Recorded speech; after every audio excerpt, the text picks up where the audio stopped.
Kadang-kadang kita sering terjebak oleh tampilan. Tampilan dalam hal ini adalah sebetulnya kamuflase saja. Dulu saya pernah mengalami ketika satu saat pernah terjadi, itu ada seorang datang ke tempat saya berpakaian ala orang Islam yang kelas syekh ya, karena memang orang Arab, pakai tasbih. Terus kemudian di situ ada beberapa pengiring atau penderek, itu diakukan sebagai santrinya. Ada sekitar 4 orang itu yang ikuti. Datang pakai mobil, jadi pengertiannya adalah tampilannya bonafit, lagaknya seorang syekh. Sudah menjadi kebiasaan saya, itu kalau bertemu seorang kiai atau syekh ini kan mesti nyucup tangan ya, mencium tangan. Ketika itu kemudian duduk, syekhnya ini berjanggut, besar ya orangnya, terus kemudian berzikir, kemudian tampilannya itu tidak pernah pisah dari tasbihnya, sambil membaca ayat-ayat atau hadis begitu kurang jelas, kemudian berbahasa Arab. Nah, ketika sudah sampai pada berbahasa Arab ini, ada seorang yang santri itu menerjemah. Dalam terjemahannya itu dikatakan bahwa saya ini adalah orang yang memiliki karisma. Bahkan menurut ceritanya santri yang menerjemah itu, saya itu orangnya memiliki prospek yang jauh ke depan sebagai orang yang gandem. Pokoknya menjadi orang yang istilahnya super. Jadi bahkan yang lebih ngeri lagi, itu langsung bahwa saya itu sebetulnya keturunan waliullah. Nah, saya sedikit ragu sebetulnya, tapi aneh-anehnya pada waktu itu saya seperti tersihir itu. Kemudian saya ikuti semua alurnya, terus sampai kemudian syekhnya itu menyuruh santrinya untuk saya mengambil air jernih.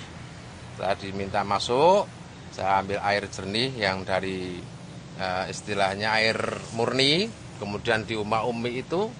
Setelah diumumi dikasihkan, saya disuruh minum 3 kali, disaruh alut wajahnya bisa 3 kali, untuk supaya saya mendapatkan berkah. Terus kemudian endingnya ini saya disuruh sodako. Nah, sodako di sini konteksnya tidak bentuk uang, tapi kopiah. Nah, itu saya diminta 700 kopiah yang ditasarufkan kepada para santri di mana saja. Terus lambat laun dia menceritakan bahwa dia punya hubungan dari pondok pesantren mana-mana, sehingga santrinya itu memberikan instruksi supaya sodako saya yang 700 itu ditasarufkan melalui dia, bisa dilakukan. Aneh, saya ikuti. Kemudian saya datang saya itu kemudian ngikuti dia sama rombongannya itu datang ke BRI, sebab uang kan saya simpan di ATM. Nah, ketika di ATM itu saya disuruh ngambil uang sejumlah untuk beli kopiah 700. Saya membayangkan 700 itu kan 700 kali 50.000. Itu kopiah yang saya siapkan. Anehnya saya siap. Hanya untungnya saya pada waktu di ATM yang pertama itu di BRI, di situ kebetulan ATM-nya baru diperbaiki sehingga saya tidak bisa mengakses. Kemudian saya berpindah ke ATM yang lain bersama rombongan itu. Itu saya entah karena apa, tapi kayaknya memang itu justru terselamatkan. Saya pencet PIN itu keliru, sehingga sampai 3 kali terjadilah ATM saya hangus. Nah, kemudian saya ceritakan kepada santrinya itu dengan permohonan maaf yang sebesar-besarnya, ATM hangus. Kemudian santrinya minta supaya uang yang ada di dompet saja tidak masalah. Hanya kebetulan dompet saya buka, itu ada sisa uang 150.000. Aneh lagi, saya itu kok juga diminta oleh santrinya, sudahlah 350.000, 150 dulu enggak apa-apa, ini dapat 3 kopiah. Saya kasihkan itu. Setelah saya kasihkan, orangnya pergi bersama rombongan dan mobilnya. Baru ketika di rumah saya menyadari, saya asem kecut ini, saya dikibulin ini. Masa orang seperti saya turunan waliullah, saya bilang gitu. Terus kemudian istri pulang, saya kemudian ceritakan sambil jadi tertawaan tapi menjadi sebuah pelajaran. Artinya saya sudah ketipu dan kesihir ini, sehingga mungkin pada saat saya mencium atau salaman itulah terjadi sebuah macam kekuatan magic, saya lumpuh pola pikirnya. Nah kemudian saya ceritakan kepada teman-teman yang lain dengan harapan supaya jangan terkena modus yang sama, penipuan seperti itu dengan gaya syekh itu, dengan minta santunan dan minta sumbangan.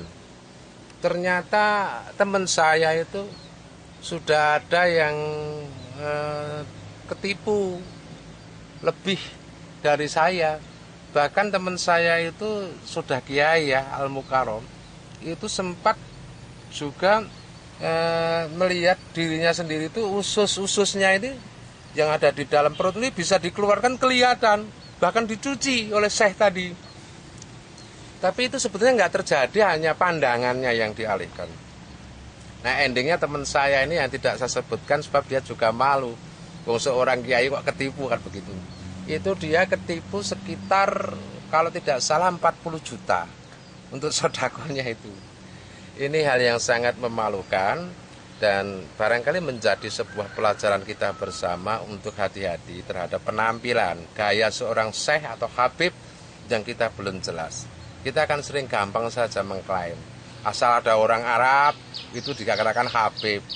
Ya belum tentu, orang Arab itu yang ada di Indonesia kan banyak. Bahkan penjual-penjual apa itu mebel itu kan rata-rata orang Arab, Yaman itu. Kalau itu kemudian kita klaim sebagai habib, salah kita akan begitu. Oleh karena itu saya hanya mensisipkan cerita ini sebagai semacam warning bagi yang lain supaya hati-hati.